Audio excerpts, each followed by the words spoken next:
Salut tout le monde et bienvenue dans cette nouvelle vidéo. Alors aujourd'hui on va parler de l'outil Advanced Mesh dans Procreate et de la façon dont on peut s'en servir pour corriger des erreurs dans vos dessins, et on va aussi parler de trouver son style en tant que dessinateur. Trouver son style c'est vraiment important et c'est pour ça que je me disais qu'en parler en faisant un petit speed painting ça pouvait être intéressant. C'est globalement ce qu'on va voir aujourd'hui, donc allons-y. Alors d'abord la première chose que je vais faire c'est retourner mon dessin et voir s'il y a des détails qui clochent. Quand vous retournez votre dessin, en général, vous vous rendez toujours compte qu'il y a des détails qui ne vont pas, mais c'est une bonne manière de pouvoir arriver à corriger vos erreurs.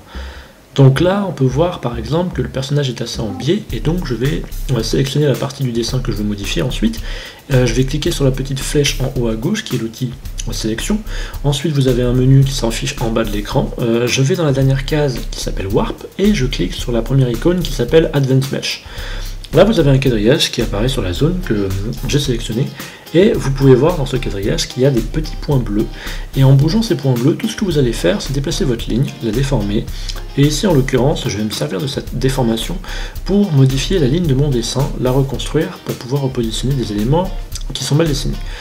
C'est une manière assez pratique de pouvoir corriger son dessin sans avoir forcément à gommer et à redessiner les éléments qui ne vont pas. Ça me permet d'économiser pas mal de temps, ça peut vous permettre en outre de pouvoir tester des idées sans forcément avoir à tout gommer, ce qui peut être bien pratique. Donc là maintenant la tête de mon personnage est déjà un peu mieux et je vais juste faire pareil avec ses bottes. Ça me permet de vous remontrer comment ça fonctionne. Donc je sélectionne une de ses jambes, je clique sur la petite flèche, puis sur Warp et Advanced Mesh, et là vous voyez ce même quadrillage qui apparaît sur ma sélection, et donc je vais ici faire la même chose que j'ai fait avant. C'est globalement comme ça que fonctionne l'outil Advanced Mesh.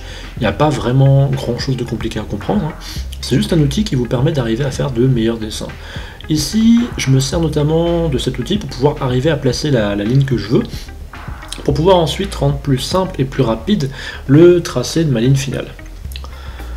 Une chose à savoir, c'est quand vous sélectionnez quelque chose en Procreate, si vous maintenez la petite flèche appuyée pendant que vous zoomez ou dézoomez, vous pouvez du coup zoomer ou dézoomer en gardant votre sélection active, ce qui est bien pratique et important à savoir. J'en ai déjà parlé dans mon tutoriel général sur Procreate, mais c'est toujours bien de le rappeler vu que c'est super utile. Donc là, je vais faire la même chose avec l'autre jambe, et une fois que ça va être fini, je vais passer au tracé de ma ligne finale, et du coup, l'Advanced Mesh m'aura bien aidé à pouvoir bien remettre en place mon dessin. Je pense que ça m'a permis de gagner environ 20 minutes, voire une demi-heure à tout redessiner. Il y a plein de façons de s'en servir, mais c'est globalement comme ça que je m'en sers. Donc là maintenant on va passer au dessin final. Là je suis en train de faire tout le tracé de ma ligne, et comme vous pouvez voir, l'Advanced Mesh m'a permis de bien pouvoir bloquer toutes mes lignes, ce qui rend plus facile pour moi d'ancrer mon dessin. Et maintenant on va parler du style, parce que le style c'est très important quand on dessine, c'est une question majeure. Il y en a qui pensent que le style vient naturellement en dessinant, d'autres qui pensent que le style est quelque chose que l'on choisit. Moi je pense que c'est un mélange des deux, c'est un mélange de vos influences, c'est un mélange de vos qualités, de vos défauts en tant que dessinateur.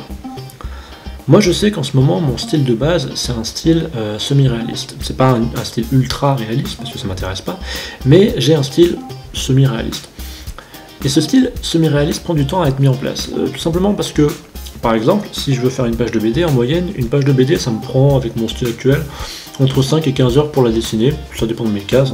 Si j'ai pas mal de cases qui sont très graphiques, avec des décors et pas mal de détails, ou qui sont plutôt simples, et là je parle que de la ligne, je parle pas de la couleur, parce que ça me prend un extra d'environ 3 heures pour coloriser une page environ, pour avoir quelque chose qui me semble à peu près bien. Ce qui veut dire que ça me prend au maximum environ 20 heures étalées sur plusieurs jours pour avoir une page de BD avec mon style actuel. 20 heures, ça fait 3-4 jours dépendant de comment on organise ses journées de travail. Et un de mes problèmes actuels, c'est que j'ai pas forcément beaucoup de temps. C'est pour ça que j'ai pas pu faire trop de vidéos en janvier par exemple. Et ça me bloque du coup dans le fait de pouvoir finir des projets. Donc en ce moment, j'essaie de trouver un style qui soit un bon équilibre, qui est aussi entre le fait de pouvoir garder un univers qui soit suffisamment graphique pour pouvoir être intéressant à regarder, et en même temps je veux pouvoir développer un style qui ne me prend pas environ 10 heures pour produire une image, et qui me permette de pouvoir aussi s'adapter à l'histoire que je veux raconter.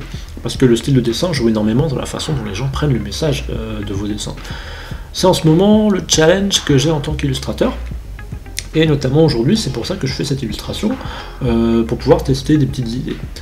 Donc là vous voyez que j'ai toujours un style un peu semi-réaliste, enfin en fait non je sais pas trop, je sais pas ce que c'est pour l'instant, mais j'ai essayé de simplifier les choses au maximum et j'aimerais pouvoir arriver à dessiner des projets avec un style similaire à celui-ci. Donc là on va dire que bon bah c'était juste un essai hein, tout simplement. Une des choses que j'aimerais arriver à pouvoir mettre en place, c'est de me passer d'avoir une ligne noire, vous savez, avoir un contour qui délimite bien vos objets, etc. J'aimerais pouvoir arriver à faire des illustrations convaincantes, intéressantes, mais sans avoir cette ligne extérieure. Mais c'est pas simple à mettre en place parfois. Là, j'y suis bien arrivé sur le décor, parce que c'est un décor qui est plutôt simple, avec une forêt et ainsi de suite. Quelque chose qui se passe dans la pénombre, donc c'est plus simple à mettre en œuvre, mais sur les personnages, j'ai toujours ce problème d'avoir ce style sans ligne. Mes personnages ne me semblent pas convaincants pour une raison que j'arrive pas encore à cibler. C'est quelque chose que j'essaie de mettre en place parce que c'est quelque chose que j'aime beaucoup voir chez d'autres dessinateurs, mais que j'arrive pas encore à m'approprier, à mélanger à mon style. C'est pour ça que j'essaie de développer un style qui soit un bon compromis entre mes attentes personnelles en tant que dessinateur, l'organisation de mon temps de travail, et les histoires que je veux raconter. Donc là aujourd'hui, je faisais ce petit test avec cette illustration. Le style, c'est vraiment quelque chose de compliqué. Hein. Le truc, c'est que j'ai eu longtemps ce problème d'être beaucoup trop influençable par des dessinateurs, dont je venais de découvrir le travail, par exemple, en lisant une BD, en me disant « Oh là là, j'adore le style de ce dessinateur, je vais voir comment je peux essayer de lui choper des trucs pour l'incorporer à ma façon de faire, etc. » Et ça faisait que le style sur lequel j'étais en train de travailler était en train de passer à la trappe, parce que à chaque fois que je découvrais un nouvel artiste qui me plaisait, je me laissais influencer par lui ou elle, et j'abandonnais quelque part la ligne que j'étais en train de creuser. Et c'est quelque chose qui est compliqué. C'est un équilibre qui est parfois difficile à trouver, je trouve. Mais donc voilà, c'est un sujet complexe. J'essaie de voir ici dans cette vidéo à mettre des mots là-dessus, j'esquisse dans cette vidéo les différents problèmes que je peux avoir en ce moment comme dessinateur. J'aime beaucoup mon illustration finale, je trouve qu'il y a quelque chose de cool qui s'en dégage, c'était complètement improvisé, mais ça donne quelque chose de plutôt sympa. Le dessin du personnage, c'était un dessin que j'avais fait il y a peut-être un mois environ, je l'avais dessiné sur un carnet de croquis en quelques minutes, et je l'ai repris là parce que j'avais envie de développer cette nouvelle approche, et je me disais tiens, je vais voir ce que je peux faire avec. J'avais pas vraiment d'idée de base, ni en termes de décor, ni en termes de couleur. Ça m'a permis d'essayer de nouvelles manières de peindre, même si comme d'hab j'ai beaucoup utilisé l'Alphaloc. Ça m'a permis aussi d'essayer de nouveaux brushes. Par exemple ici j'ai utilisé un brush fourni avec Procreate qui s'appelle Bonobo Chalk et qui m'a permis de pouvoir donner ce côté un peu texturé que j'aime beaucoup. En gros, ce que je veux essayer de dire avec cette vidéo, c'est qu'il faut continuer d'expérimenter et qu'il faut essayer de faire que les expérimentations s'accordent avec votre façon de travailler, le temps que vous avez pour travailler et ce que vous voulez raconter. Pour moi, c'est la définition du style.